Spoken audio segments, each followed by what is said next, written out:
പ്രകൃതിയെ സ്നേഹിക്കുന്നവർക്ക് കണ്ട് ആസ്വദിക്കാൻ പറ്റിയ ഒരു അടിപൊളി ടൂറിസ്റ്റ് പ്ലേസ് ആണ് Nedumkayam rain forest Karimpuzha wildlife sanctuary. ഇതിനുള്ളിലേക്ക് പ്രവേശിക്കാൻ ഒരാൾക്ക് 50 രൂപയാണ് ടിക്കറ്റ് ചാർജ്. കാറിന് 95 രൂപയും. ഞങ്ങൾ 4 പേരും ഒരു കുട്ടിയുമാണ് ഉണ്ടായിരുന്നത്. ഇതാണ് നമ്മുടെ ടിക്കറ്റ് കൗണ്ടർ. ഇത് ഓപ്പൺ ആവുന്നത് രാവിലെ 9-10 മണിയോടുകൂടിയാണ്. വൈകിട്ട് 4:30 ശേഷം ഇതിനുള്ളിലേക്ക് പ്രവേശനം അനുവദിക്കുന്നതല്ല. ഒരു പ്രാവശ്യം ഞങ്ങൾ വന്ന് മടങ്ങി. നമ്മൾ വരുന്ന വാഹനങ്ങൾ പാർക്ക് ചെയ്യുന്ന സ്ഥലമാണിത്. ഇതിനുള്ളിലേക്ക് ആളുകളെ കാൽനടയായോ സൈക്കിളിനോ പ്രവേശനം അനുവദിക്കുന്നതല്ല. ഇവിടെ നമ്മളെ വെൽക്കം ചെയ്യുന്നത് ഈ സ്റ്റാച്ചു ആണ്. ഈ ഇരുമ്പ് പാലം ബ്രിട്ടീഷ് ഭരണകാലത്ത് ഉണ്ടാക്കിയതാണ്. ബ്രിട്ടീഷുകാർ ഇന്ത്യ ഭരിച്ചിരുന്ന കാലത്ത് 1931 ഈ പാലം ഉണ്ടാക്കുന്നത്. അന്നത്തെ കാലത്തെ ഫോറസ്റ്റ് എഞ്ചിനീയർ ആയിരുന്ന ES ഡോസൺ ആണ് ഈ പാലത്തിന്റെ പണി കഴിപ്പിച്ചത്. വളരെ പഴക്കം ഉണ്ടെങ്കിലും പാലം അടിപൊളിയാണ് കാണാൻ. മലപ്പുറം ജില്ലയിലെ നിലമ്പൂരിൽ നിന്ന് 12 കിലോമീറ്റർ മാറി കരുളായി റേഞ്ചിലാണ് നെടുങ്കയം കരിമ്പുഴ വൈൽഡ് ലൈഫ് സാങ്ച്വറിയുടെ ലൊക്കേഷൻ വരുന്നത്. അടുത്തതായി ഞങ്ങൾ നീങ്ങുന്നത് പ്രകൃതിയെ കണ്ട് ആസ്വദിച്ച് ഡോസൺ തമ്പിലേക്കാണ്.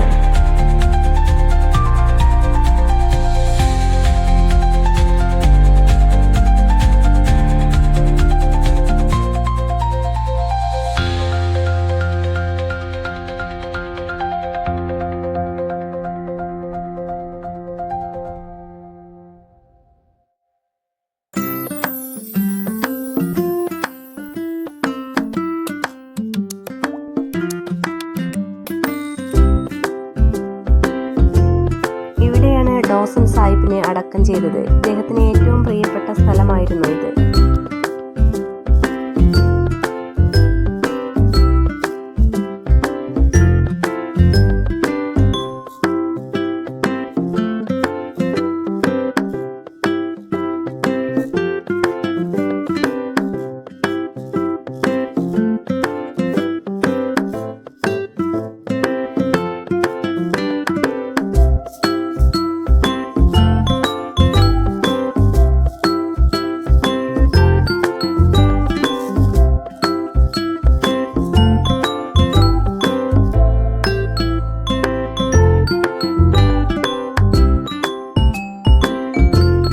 ഡോസൺ സാഹിബിന്റെ ശവകുടീരം കണ്ട് ഞങ്ങൾ നേരെ മടങ്ങുന്നത് ഇനി ആനപ്പന്തിയിലോട്ടാണ്.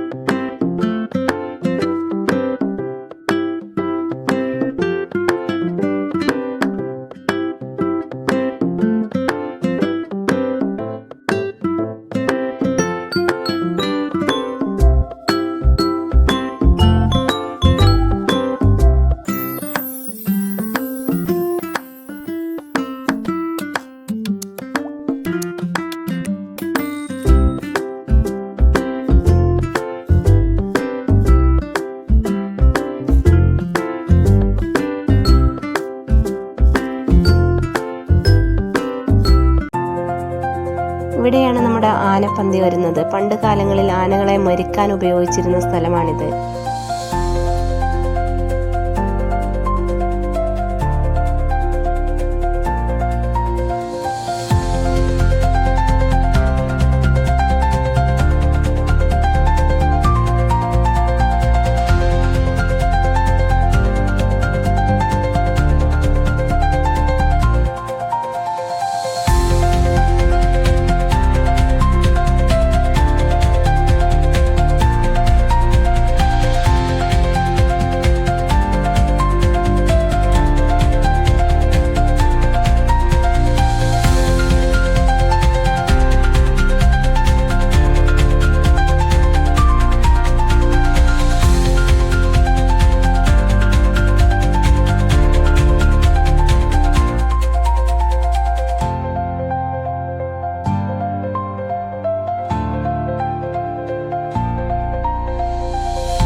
കോളനിക്കകത്ത് ചോലനായക വിഭാഗത്തിൽപ്പെട്ട ഗോത്രവർഗ്ഗക്കാർ താമസിക്കുന്നുണ്ട്. ഇവർക്കായി ഗവൺമെൻറ് എല്ലാ സജ്ജീകരണങ്ങളും ഒരുക്കിയിട്ടുണ്ട്.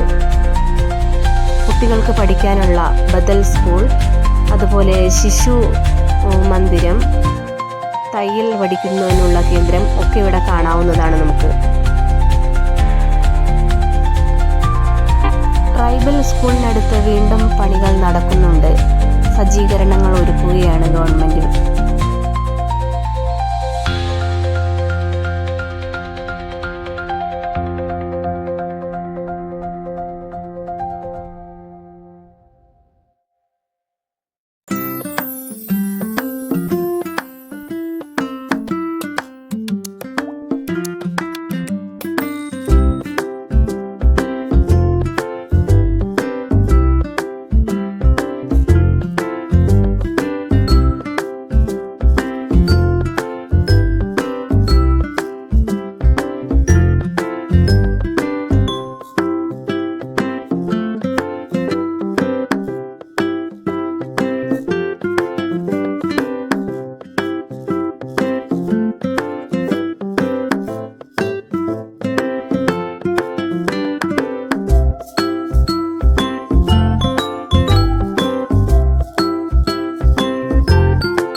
ഒത്തിരി കാലമായി ആഗ്രഹിച്ച ഒരു കാര്യമായിരുന്നു ഈ Nedumkayam rain forest Karimpuzha wildlife sanctuary എന്ന് കാണുക എന്നുള്ളത്.